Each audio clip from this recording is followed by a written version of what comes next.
So good afternoon and welcome, Elon. Oh, I was going to take off my tie. Is that all right if I do that? I came in with a tie, but then I was told there was a bit of tie, so. Then we'll both be more comfortable. That's good.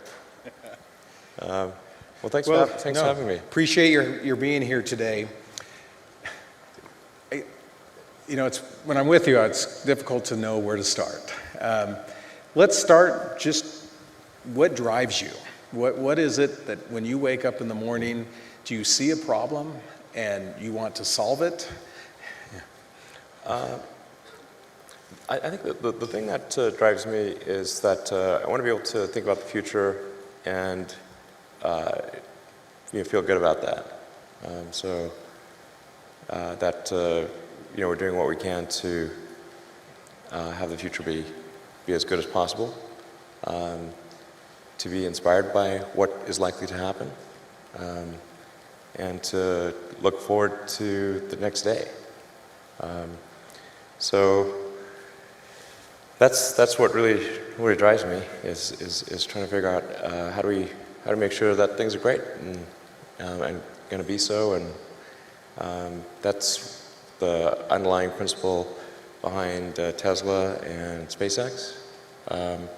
Is that I think it's pretty important that we accelerate the transition to sustainable generation and consumption of energy. It's inevitable, but it matters if it happens sooner or later. And then SpaceX is about helping make life multiplanetary and doing what we can to continue the dream of Apollo and ultimately make a contribution to life becoming multiplanetary. Well, let's talk a little more about that. I think everyone's very interested in that when you say making life multiplanetary. Yeah, that's exciting. It is exciting. So what's your vision there?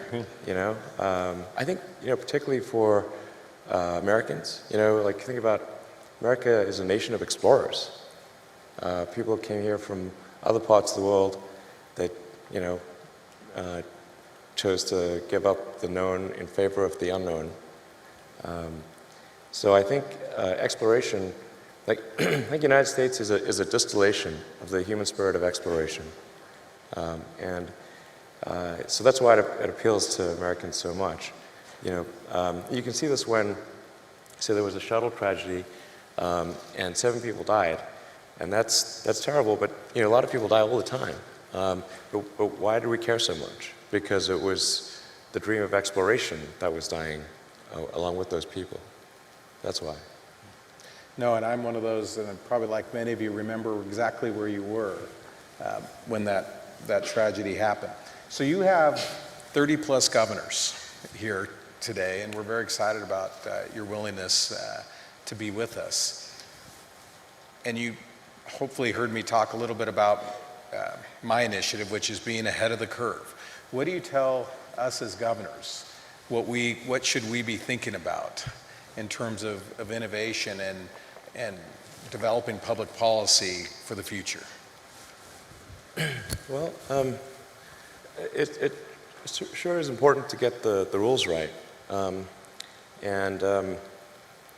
It's sort of, in terms of legislative and executive actions, it's sort of like, think of, say, like professional sports or something. If you don't have the rules right, if there isn't, if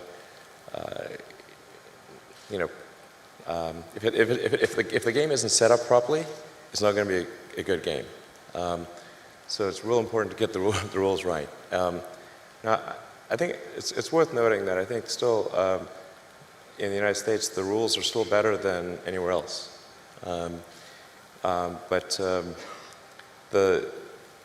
It's very easy to put something in place which is an inhibitor to innovation without realizing it. So in terms of the regulatory environment, it's always important to bear in mind that regulations are immortal, and they never die unless somebody actually goes and kills them, and then they get a lot of momentum. So a lot of times regulations can be put in place for all the right reasons, but then nobody goes back and gets rid of them afterwards when they no longer make sense. You know, and there used to be a rule in the early days when people were concerned about automobiles, because that was a pretty scary thing, to see a carriage just going wrong by itself. You know, you never know what those things might do. So there were like rules where you had to, in a lot of states, where you had to carry a lantern in front of the automobile. And it had to be like 100 paces ahead of the automobile. There had to be someone with a lantern on a pole. I'm like, okay, but you should really get rid of that regulation. And they did, you know, because it would really be awkward. So just regulations, even if done correctly and being right at the time, it's always important to go back and scrub those, you know, periodically to make sure they're still sensible, they're still serving the greater good. I think in terms of tax structure, what is economically incented and what is not economically incented, just make sure that the incentive structure is correct. I mean, I think I'm saying just totally common sense things here. But it's economics 101. Whatever you incent will happen. So if you incent one thing, that thing will tend to happen more than the other thing. If you incent another thing, that thing will happen. And so the economics should favor innovation. And this is particularly important to protect small to medium-sized companies, because it's sort of like trying to grow a tree in a forest. Like, it's real hard for a new company to grow. When it's just a seedling or a sapling, it needs a lot more protection than if it's a giant redwood or something like that. So very important to give support to small to medium-sized companies on the innovation front. They're the ones that need it more than the big companies. And I think at this point Tesla's almost a big company, biggish company anyway. So I'd favor, you know, supporting smaller companies than Tesla, relatively speaking. What would your response be? Because there are critics out there with regard to incentives, and that, Sure. and you know, Tesla has been, and I can speak from experience, the beneficiary of incentives, economic incentives, with regard to the Gigafactory. Sure. What would you tell those people? Yeah, I think, well, first of all, as you know, those incentives were a little overstated. In the case of the Gigafactory, it's a $5 billion investment, capital investment, to get that factory going. And I didn't actually know this until, by the way, I didn't know this until we did the press conference. Actually, that over 20 years, the Nevada incentives added up to 1.3 billion. I actually didn't even know this. But it's, Now he's telling. Go ahead. literally, I learned it at the press conference. I'm like, really? No, but I mean, the thing is that they took what added up over 20 years and made it sound like Nevada was writing us a $1.3 billion check. And I'm still waiting for that check. Did it get lost in the mail? I don't know. But you know, this is the way the press works, of course. So if you divide 1.3 billion by 20, okay, then it's like, okay, Tesla's on average receives sort of a tax. It's basically sales and use tax abatement is what it amounts to. So Tesla gets like we get on the order of 50 to 60 million of sales and use tax abatement divided over 20 years. But this is for something which has a $5 billion capital cost just to get going, and then would have to generate about $100 billion over that period of time to achieve a $1.3 billion tax benefit. So essentially, it's a little over 1% over that period of time, and that's great, okay? But it's not, you know, it's not like it's not the way it was characterized in the press. Because if it's put in the proper context, it sounds like, okay, well, that's neat, you know. it's about 5% helpful on setting up the factory and about 1% helpful over the next 20 years. Cool. That actually sounds pretty reasonable. Yeah. Yeah, so that was helpful, but there are a lot of other factors as well. We actually had slightly bigger incentive packages from some other states that were offered, but we factored in how quickly could we get the Gigafactory into operation, what were the risks associated with that progress, what would be the logistics costs over time of transferring battery packs and powertrains to a vehicle factory in California, and all of those factors weighed together is what led us to make the decision in favor of Nevada. And working with your team was great. It was very forward-leaning. And like a big part was also just like making sure you feel really welcome, within a state. That's sort of what led us to make the decision for the Gigafactory. And then we have another factory in New York doing solar panels. Also, actually, it will be the biggest solar panel producer in North America when it's done. And then we expect to establish probably at least 2 or 3 more gigafactories in the US in the next several years, as well as a couple overseas. But the overall objective of Tesla is really what set of actions can we take to accelerate the advent of sustainable production and consumption of energy. I think the sort of the way I would assess the historic good of Tesla is in terms of how many years of acceleration was it, and if we can accelerate sustainable energy by 10 years, I would consider that to be a great success. Even if it was only 5 years, that would still be pretty good. That's the overarching optimization. So you've talked about interplanetary travel and sustainable energy and the vehicles a little bit. What would you want things to look like in 5 to 10 years associated with energy? Sure. And with autonomous vehicles, electric vehicles? Well, I think things are going to grow exponentially. So there's a big difference between 5 and 10 years. My guess is,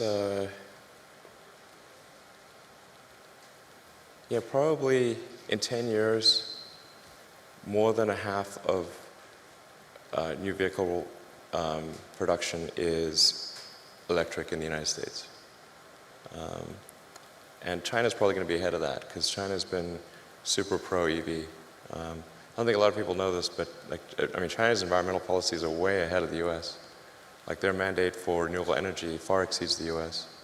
I think sometimes people are under the impression that China is either dragging their feet or somehow behind the U.S. in terms of sustainable energy promotion, but they're by far the most aggressive on Earth. It's crazy. In fact, a coalition of Chinese car manufacturers just wrote the Chinese government to beg for them to slow down the mandate because it's too much. They need to make 8% electric vehicles, I think, next year or in 2 years or something. They can't physically do it. So China's by far the most aggressive on electric vehicles and solar. But that's a common misperception that they're not. There's one Google search away to figure this out, by the way. It's really pretty easy. So, and in 10 years, man, I think, so half of all production, I think, will be EV. I think almost all cars produced will be autonomous in 10 years. Almost all. It will be rare to find one that is not in 10 years. That's going to be a huge transformation. Now, the thing to bear in mind, though, is that new vehicle production is only about 5% the size of the vehicle fleet. So you think about how long does a car or truck last? And they last 15 to 20 years, so before they're finally scrapped. So new vehicle production is only roughly at most 1/15 of the fleet size. So even when new vehicle production, say, switches over to electric or to autonomous, that still means the vast majority of the fleet on the roads is not. It'll take another, 5 to 10 years before that becomes the majority of the fleet becomes EV or autonomous. But if you were to say go out 20 years, overwhelmingly things are electric, autonomous, overwhelmingly. Fully autonomous? Fully autonomous.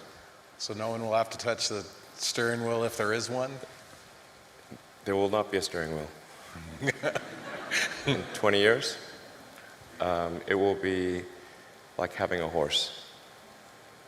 People have horses, which is cool.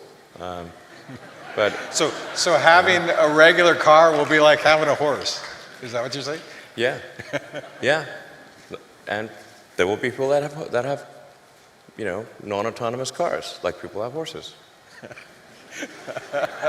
It just would be unusual to use that as a mode of transport. Yes, all right. Now, let's talk about the energy piece and rooftop solar and storage. So first of all, it's important to appreciate that the Earth is almost entirely solar powered today, in the sense that the sun is the only thing that keeps us from being at roughly the temperature of cosmic background radiation, which is 3 degrees above absolute zero. If it wasn't for a sun, we'd be a frozen dark ice ball. And the amount of energy that hits the sun, that reaches us from the sun, is tremendous. It's 99% plus of all energy that Earth has.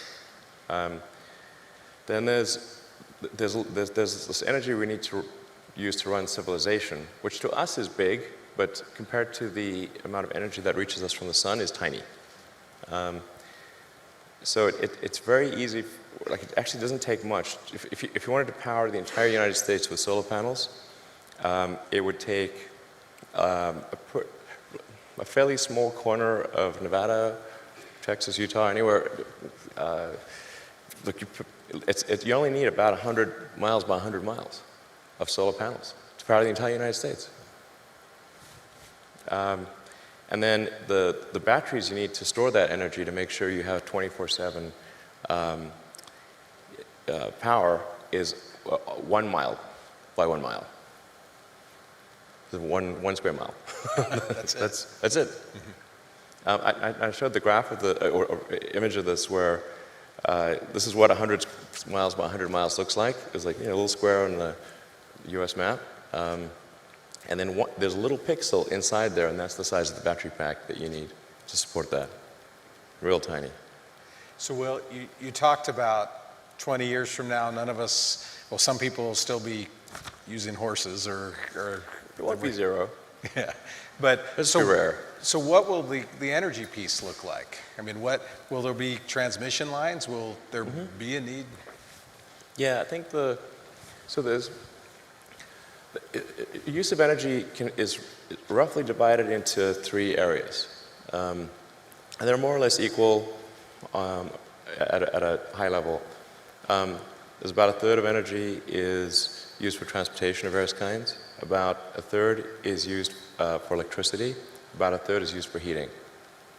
So if you want to have, and then of the electricity production, call it something on the order of 10%, depending upon how you count it, is renewable. Maybe 15% today. So that means that there's a massive amount of solar that would need to be produced and connected in order to be fully sustainable. Because fully sustainable means you're tackling transport, non-renewable electricity generation, and heating. So that means there will need to be a combination of utility scale solar and rooftop scale solar combined with wind, geothermal, hydro, probably some nuclear for a while, in order to transition to a sustainable situation, which means really for the most part massive growth in solar. And it's going to be important to have rooftop solar in neighborhoods, because otherwise there'll need to be massive new transmission lines built. And people do not like having transmission lines go through the neighborhood. They really don't like that. And I agree.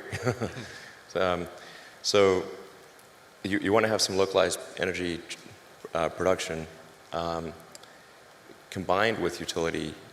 So you want rooftop solar, utility solar, and that's really going to be the solution from a physics standpoint. That I can't see any other way to really do it.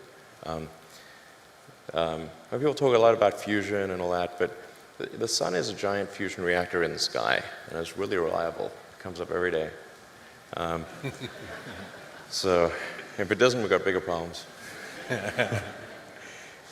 Somebody asked me to ask you this. We talked about workforce today, but they asked me, are robots going to take our jobs, everybody's jobs in the future? Or how much do you see artificial intelligence coming into the workplace?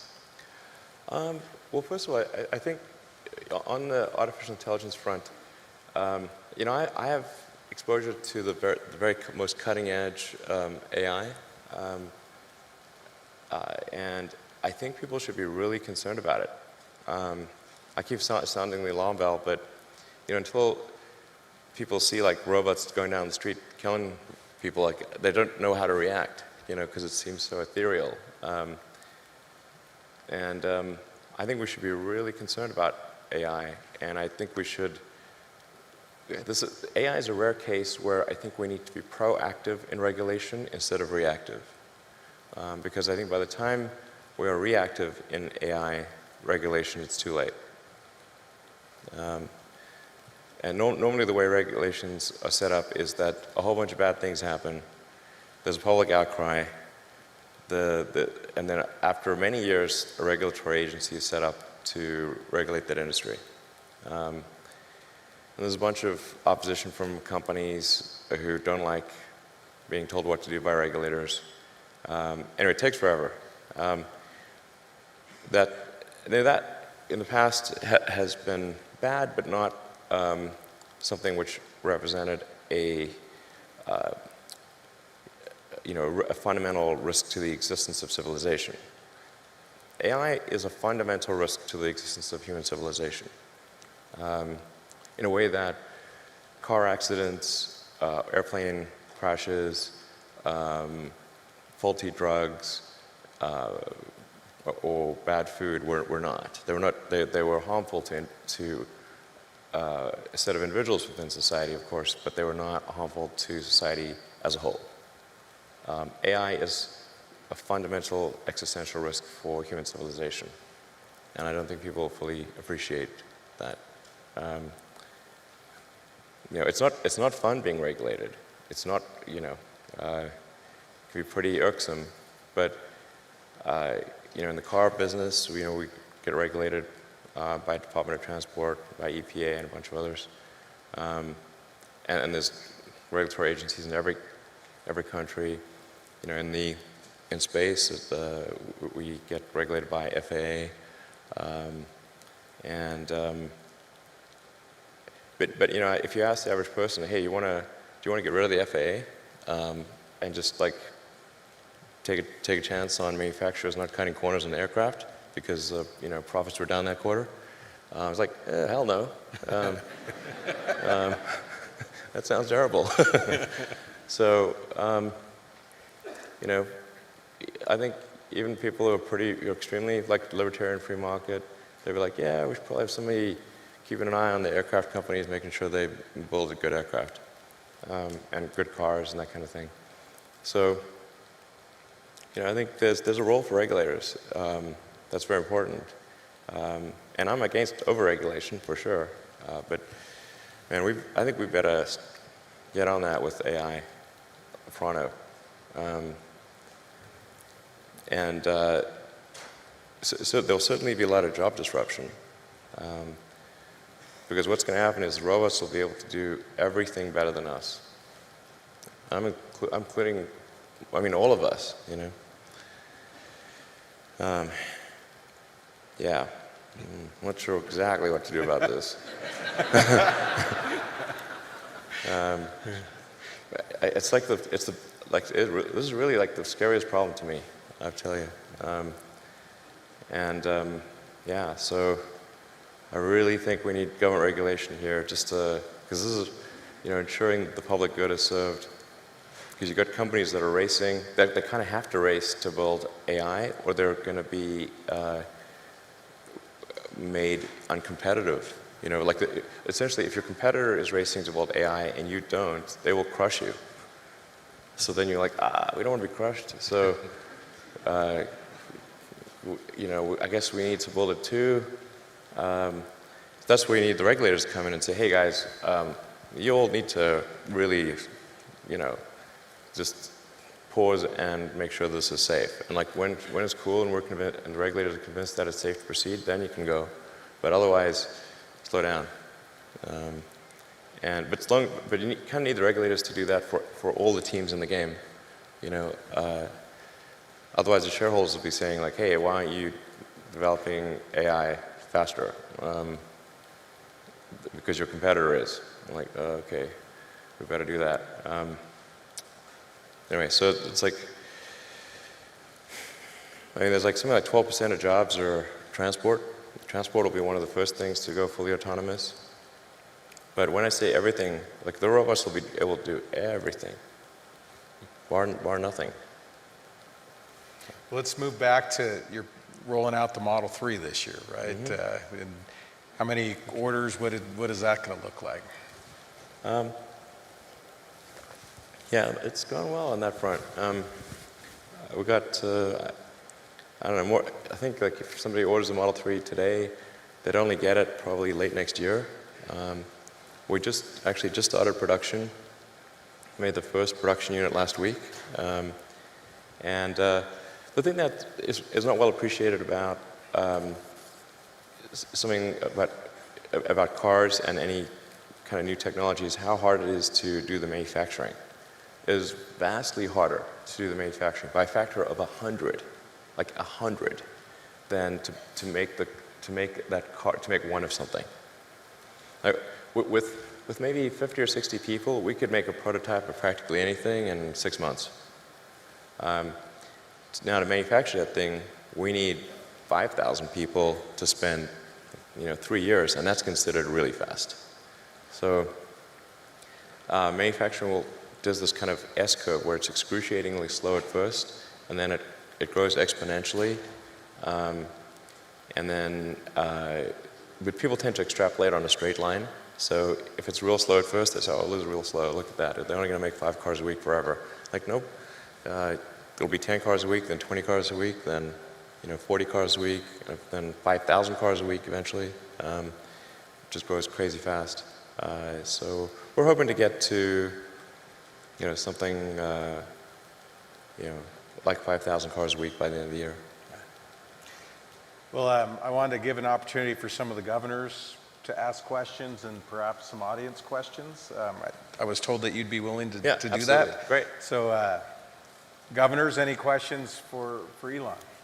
Governor Scott. Well, thank you very much. We in Vermont have partnered with Tesla in terms of a power pack in our homes, and it's for $15 a day.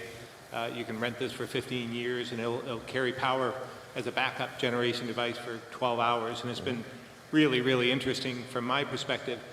But I'm curious about vehicles and where we're going in the future, or how far in the future do the cars themselves become the charging device, like the roof and deck lids and hood, or do the batteries get so efficient that you don't need that, and then you just power up for a week or something like that? Where are we going in the future with battery storage? Yeah, I think the future is there's 3 legs to the stool. There's electric cars, there's a stationary battery pack, and solar power.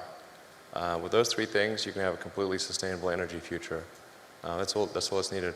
On the solar front, like I said, it's going to be a combination of rooftop solar and utility scale solar. You'll need both because of the enormous demand for electricity. And then one of the things that's been missing, I think, up till now is having rooftop solar that looks good and isn't that's where we got the solar glass roof that we're developing, and we're doing it in different styles so that it matches the aesthetics of a particular house or regional style. I think that's actually pretty important. But conventional flat panel solars for flat roofs and for commercial will be the way to go.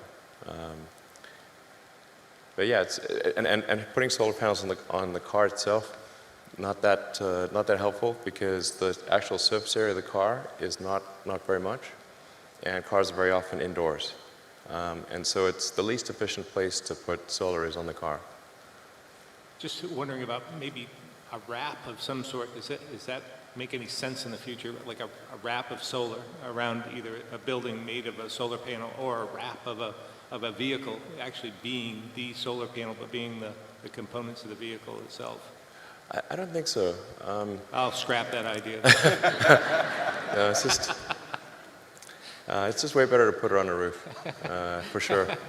And I've really thought about this. I mean, really, and I pushed my team about, like, isn't there some way we could do it on the car?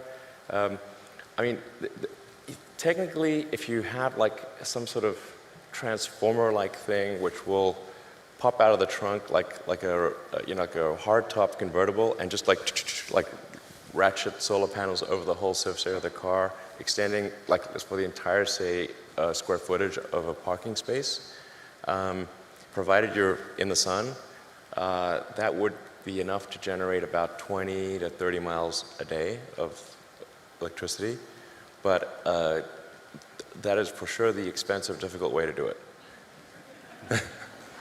Governor Burgum. Still thought about maybe we should, but. Elon, thanks for being here. With your background in payment systems, you understand the important role of security in transactions. Yeah. Now that you've got... I think security is a huge concern, like cybersecurity. Yes, and in the vehicles you're building now are incredibly complex software systems. I mean, the car is really a rolling piece of software. It is. It's like a laptop on wheels. Yes. So share with us a little bit about your thoughts on cybersecurity and how we protect. You talk about protecting society when you've got a rolling fleet of. I think one of the biggest risks for autonomous vehicles is somebody achieving a fleet-wide hack. In principle, if somebody was able to hack, say, all of the autonomous Teslas, they could say, I mean, just as a prank, they could say, like, send them all to Rhode Island from across the United States. And they'll be like, well, okay, that would be the end of Tesla. And there'll be a lot of angry people in Rhode Island, that's for sure. So we got to make super sure that a fleet-wide hack is basically impossible, and that if people are in the car, that they have override authority on whatever the car is doing. So if the car is doing something wacky, you can press a button that no amount of software can override. That will ensure that you gain control of the vehicle and cut the link to the servers. So that's pretty fundamental. Within the car, we actually have, even if somebody gains access to the car, there are multiple subsystems within the car that also have specialized encryption. So the powertrain, for example, has specialized encryption. So even if somebody were to gain access to the car, they cannot gain access to the powertrain or to the braking system. But it is my top concern from a security standpoint at Tesla is making sure that fleet-wide hack or any vehicle-specific hack can occur. They have the same problem with cell phones. It's kind of crazy today that we live quite comfortably in a world that George Orwell would have thought was super crazy. Like we all carry a phone with a microphone that can be turned on really at any time without our knowledge, with a GPS that knows our position, and a camera, and well, kind of all of our personal information. We do this willingly, and it's kind of wild to think that that's the case. So the phone, like Apple and Google, kind of have the same challenge of making sure there cannot be a fleet-wide hack or a system-wide hack of phones, or a specific hack. So that's our top concern. Yeah, it's going to become a bigger and bigger concern. I think Tesla's, I don't want to tempt fate here, but Tesla's pretty good at software compared to the other car companies. So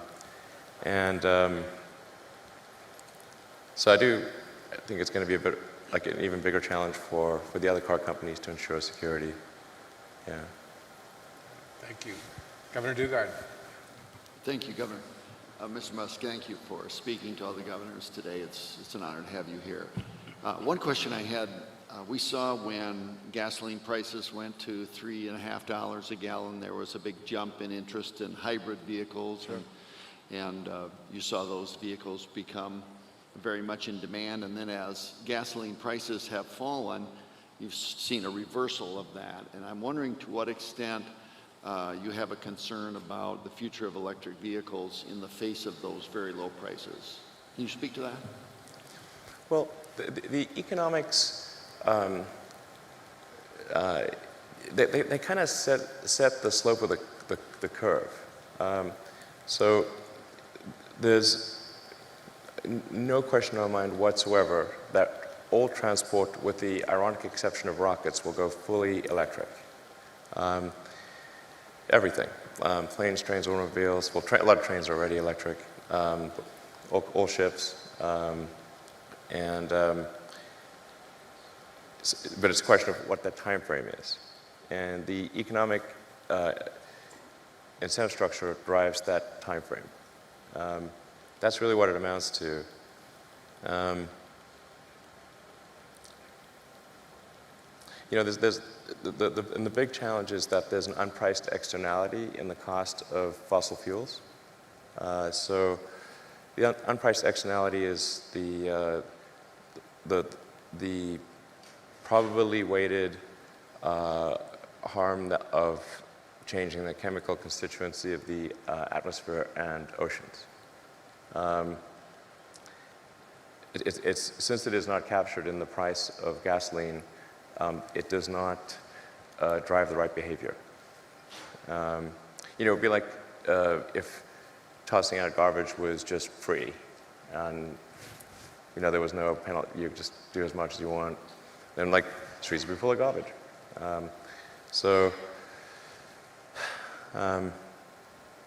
And we regulated a lot of other things like sulfur emissions and nitrous oxide emissions, that kind of thing. It's done a lot of good on that front.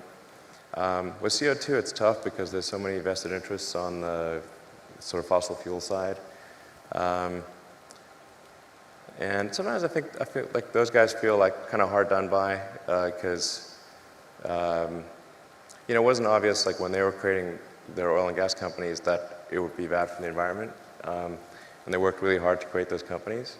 And then they feel like, well, now they're being kind of attacked on moral grounds.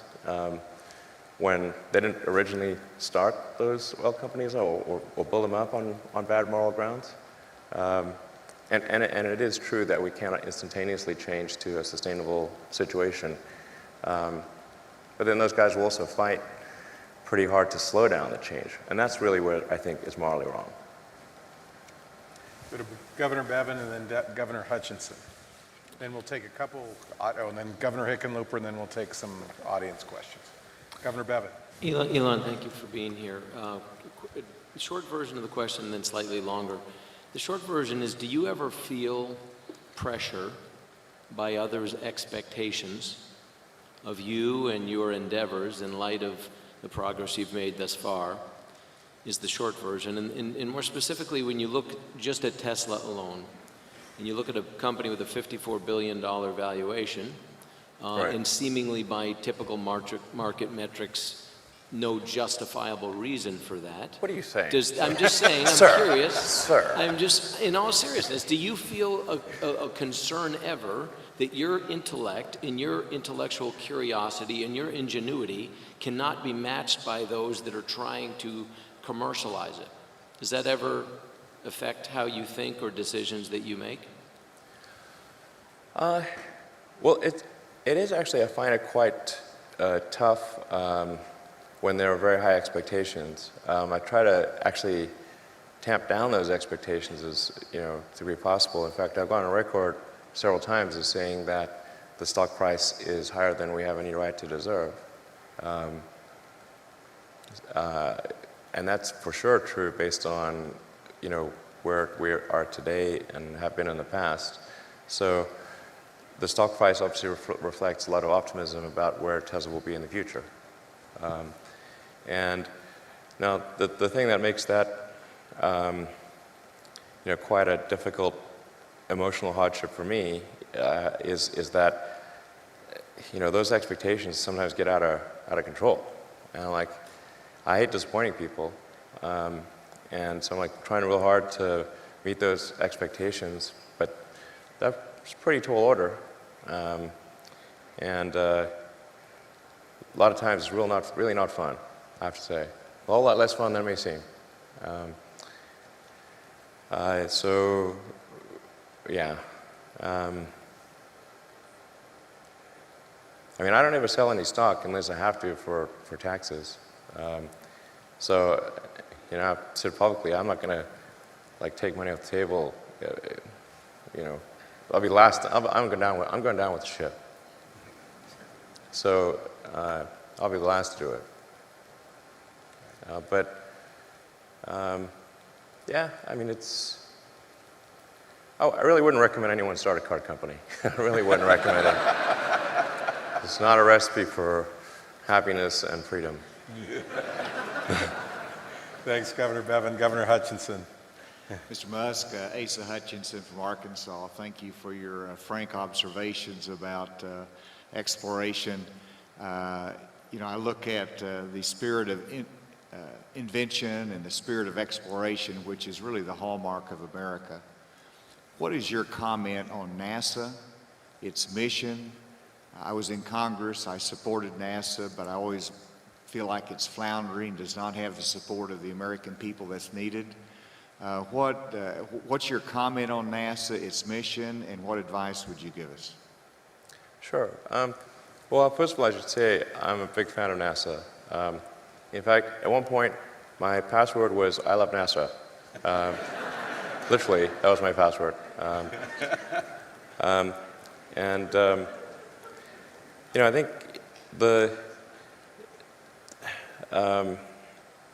NASA does a lot of good things for which it doesn't get enough credit, and that the public, I guess, doesn't know that much about.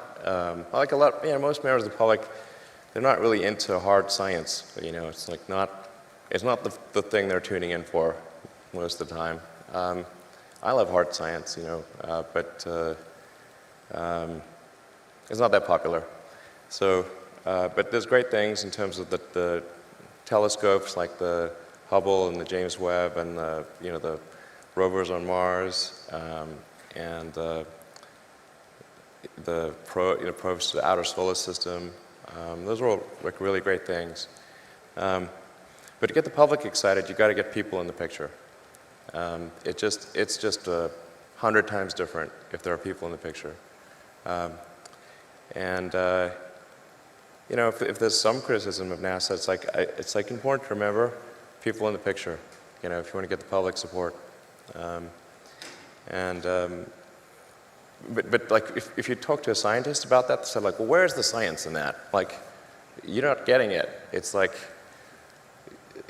that's not why people are giving you money. It's a little bit of the reason, but the serious scientists are people just make things more expensive. Why do we have people?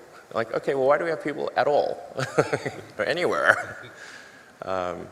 Sometimes the scientists are the ones who just don't understand. Even though they're smart people, but So you got to have something that's going to fire up the, fire people up and get them really excited. And like, I think if we had a serious goal of having a base on the moon and sending people to Mars, and said, okay, we're going to be outcome oriented. How are we going to do this? Okay, we got to change the way contracting is done. You can't do these like cost plus sole source contracts, because then the incentive structure is all messed up. So as soon as you don't have any competition, well, okay, there's no sense of urgency goes away. And as soon as you make something a cost plus contract, you're incenting the contractor to maximize the costs of the program because they get a percentage. So they never want that gravy train to end, and they want to make it, they become cost maximizers. And then you have good people engaged in cost maximization because you just gave them an incentive to do that and told them they'll get punished if they don't. Essentially, that's what happens. So it's critically important that we change the contracting structure to be a competitive commercial bid. Make sure that there are always at least two entities that are competing to serve NASA, and that the contracts are milestone-based with concrete milestones. PowerPoint presentations do not count. Like everything works in PowerPoint. Okay, you can say, I have a teleportation device. Look, here's my PowerPoint presentation. So milestone-based, competitive commercial contracts with competitors, and then you've got to be prepared to fire one of those competitors if they're not cutting it, and recompete the remainder of that contract. And by the way, NASA's actually already done this, and they did it with the commercial cargo transportation to the space station. And that was a case where NASA, NASA actually, I'm not sure if they thought it would work or not work, but they didn't have the budget to do anything else. So they're like, okay, we're going to try this competitive commercial milestone-based contracting, and it worked great. And they awarded it to two companies, to SpaceX and a company called Kistler. And SpaceX managed to meet the milestones. Kistler did not, so then NASA recompeted the remainder of the contract to Orbital Sciences, but then Orbital Sciences got across the finish line. So now NASA's got two suppliers for taking cargo to the space station, and it's a great situation. Same thing for commercial crew to the space station. NASA competed that. In the commercial crew case, it's SpaceX and Boeing. And I think that's also a good situation. So now, like I can tell you, like the SpaceX team is like, we're going to do this before Boeing. That's for sure. And then like I read out the Boeing team, they're like, we're going to do this before SpaceX. That's good. It's a good forcing function to get things done. I can't tell you how important that contracting structure is. That is night and day. There's way too much in government which is where it's a sole source cost plus contract. That just, again, economics 101, whatever you incent, that will happen. And people shouldn't be surprised. It's like, oh, you just, said, okay, if that company manages to find some excuse to double the cost of the contract, they're going to get double the profit because they're getting a percentage. So they can do exactly that. And they're not going to say no to requirements. So the government will come up with some set of requirements. 90% of them could make a lot of sense, and 10% of them are cockamamie that double the price of the project. For those 10% of cockamamie requirements in a cost-plus contract, the contractor will always say yes. There could be a future for you in government contracting at the state level. Yeah. Let's go to Governor Hickenlooper and then Governor Ducey. So I think like most governors, I find it so refreshing to have the unbridled truth, but I do suspect every time you say publicly that the stock price is higher than we have any right to believe, I'm going to guess you probably get some calls from investors suggesting that maybe you don't say that so frequently. Yeah, that's true. I wanted to go back and just briefly, because I think I wrote this down, that you said that artificial intelligence is the fundamental existential risk facing civilization. Did I get that close enough? In my opinion, it is the biggest risk that we face as a civilization is artificial intelligence. And so to a group of leaders, what would you advise that we should, how should we be addressing something that's such a large landscape and yet obviously so important? I think that one of the roles of government is to ensure the public good, and to that dangers to the public are addressed. So that hence the regulatory thing. I think the first order of business would be to try to learn as much as possible.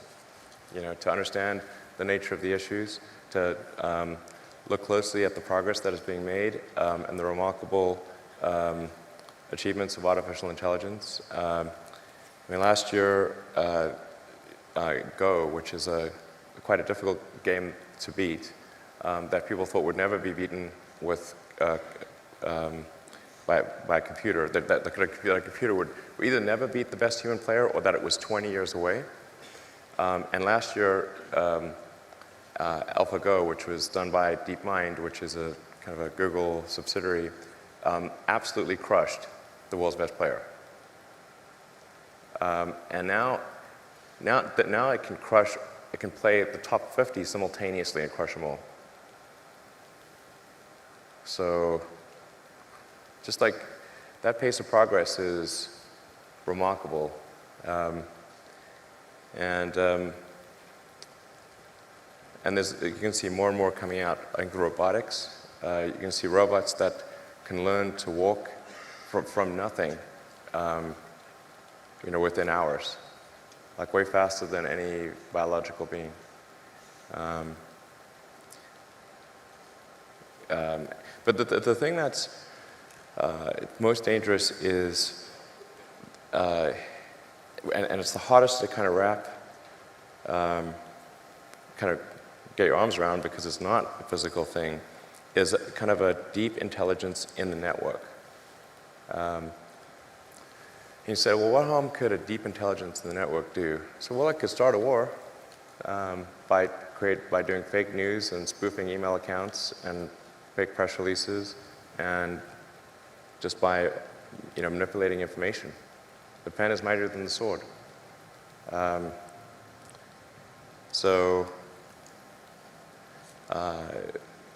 an example, I want to emphasize, I do not think this actually occurred. This is purely a hypothetical that I'm digging my grave here. But there was that second Malaysian airliner that was shot down on the Ukrainian-Russian border, and that really amplified tensions between Russia and the EU in a massive way. Well, let's say if you had an AI that was where the AI's goal was to maximize the value of a portfolio of stocks. One of the ways to maximize value would be to go long on defense, short on consumer, start a war. And then how could it do that? Well, hack into the Malaysian Airlines aircraft routing server, route it over a war zone, then send an anonymous tip that an enemy aircraft is flying overhead right now. Let's go to Governor Ducey, and then we'll have, after Governor Ducey, we'll finish our gubernatorial questions, and then 2 questions, and quick questions, or 1 audience question, and then we'll be done. We're running short on time. Governor Ducey. Thanks, Elon. I really enjoyed your comments today. And as someone who has spent a lot of time in his administration trying to reduce and eliminate regulations, I was surprised by your suggestion to bring regulations before we know exactly what we're dealing with AI.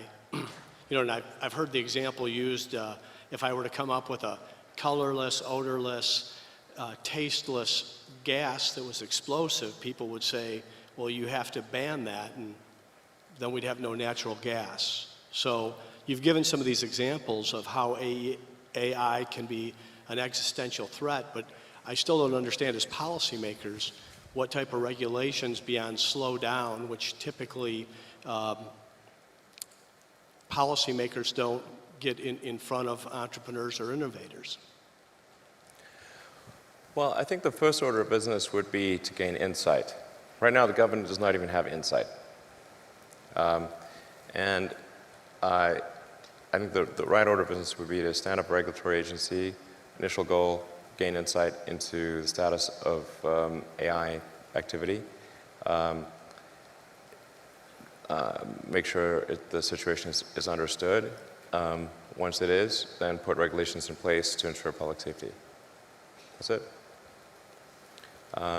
And for sure, the companies doing AI will, most of them, not mine, will squawk and say, hey, this is really going to stifle innovation, blah, blah, blah. It's going to move to China. It won't. And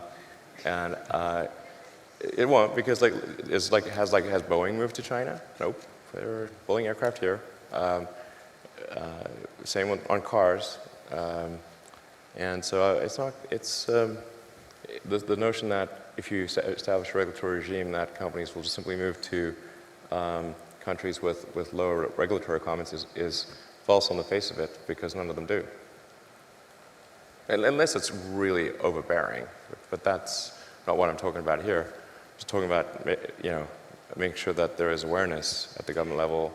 I think once there is awareness, people will be extremely afraid, as they should be. All right, one audience question. We'll take the first hand that came up. Right here. Thanks, Elon. Ina Fried with Axios. Early on in this administration, you had argued pretty vociferously that it was best to engage and better to be in the room than not be in the room. Then when the president decided to pull out of Paris, you said that was kind of the last straw and you were going to drop off. Mm-hmm. What drove you to that? And if you were still speaking to him today, what would you say to the president? Well, I thought it was worth doing, trying hard to, to do what's worth. It was worth trying. I got a lot of flack from multiple fronts for even trying. When some guy rented billboards and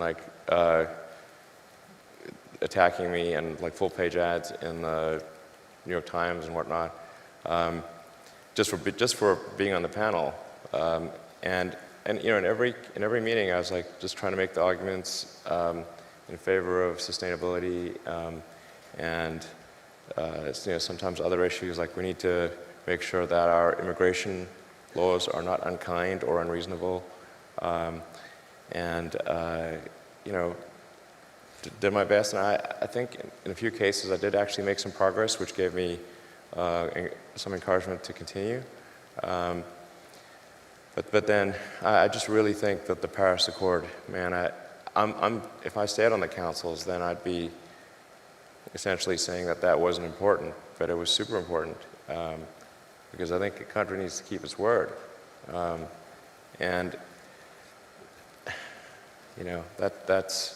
It's not even a binding agreement. So we could always slow it down. The argument that there would be job losses, well, we could see if there are job losses before we exit the agreement. And maybe there won't be job losses, maybe there'll be job gains. But yeah, there's just no way I could stay on after that. So, did my best. All right, well, everybody, if you would please join me in thanking Elon for being here today. All right. Thank you. Thank you. All right.